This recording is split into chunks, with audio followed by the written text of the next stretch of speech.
PGA Championship is this week. And players started arriving this morning in Benton Harbor. Sports director Byrne joins us now. And we learned a little bit about it last week. You actually got to help set up the course for play. I did. They let me do this 2 years ago, and it was there. Well, kind of a small deal, and that's what I'm getting to. They let me pick the pin placement for the first day of the first hole last year.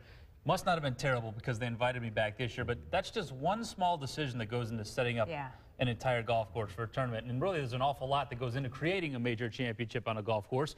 And this week's tournament will have Kerry Haigh's fingerprints all over it. Haigh has set up every single PGA Championship, Senior PGA, and Ryder Cup stage on American soil since 1993. He's widely renowned in the world of golf at the very best at what he does. But sometimes, even the best use a little help. The greens are so unique, and they have so many small pockets where you can put hole locations. PGA Chief Championships Officer Kerry Haigh spent 3 days on the course at Harbor Shores last week, drafting the script, if you will, for this week's 75th Senior PGA Championship. That's kind of a fun hole location. Haigh's job is to set up the golf course for each day of play at the Senior PGA.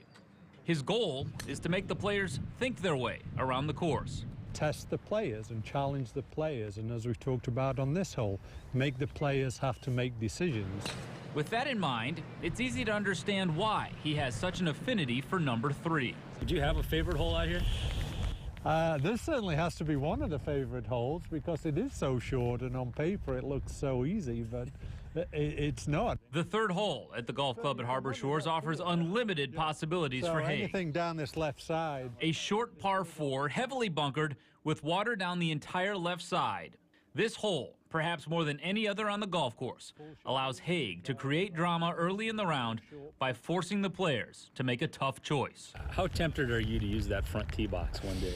Oh, well, very tempted. It's a beautiful short hole, 320 yards from the back, which is probably too long for pretty much all the field next week. But as you say, there's a long tee there and has some great options to basically put the yardage at whatever you want. It's a beautiful hole, and you can play it. You can lay up and hit a full shot in. You can try and drive close, hit a little short pitch in. Or you can go right for the green and see what takes you. Certainly brings the water into play. Not only has Haigh decided to play the tees forward one day this week during the championship, he took the challenge one step further. Do you want to pick the one out for one of the days? Sure. The drivable day. I'm not saying which day. Okay, for the day that is drivable. Or did I do well enough 2 years ago? I think so. I think so. So the question is, do we put it up front where they can't stop it, or do we put it all the way in the back and let them run it up? The ball will run up. No? Let the contour take it. And that's probably more fun. So I went to work picking out the perfect spot. Finally, I settled on the back left hole location. It's good for that one. Over a ridge, no more than a couple yards from a watery grave on the left. No, it's good. It's the ultimate risk-reward hole. There you go. For players who have the guts to challenge the water, good shots will be rewarded with an eagle attempt early in the round. And it also leaves open the possibility for something even more rare. Has this championship ever had a hole-in-one on a par 4 that you know of? That's a good question. Not that I can remember, so maybe this year. So if somebody runs one up there and it goes in, you'll have to let them know to come find me, and I want my cut from the check. That would probably make the news, huh? Yeah, it certainly will.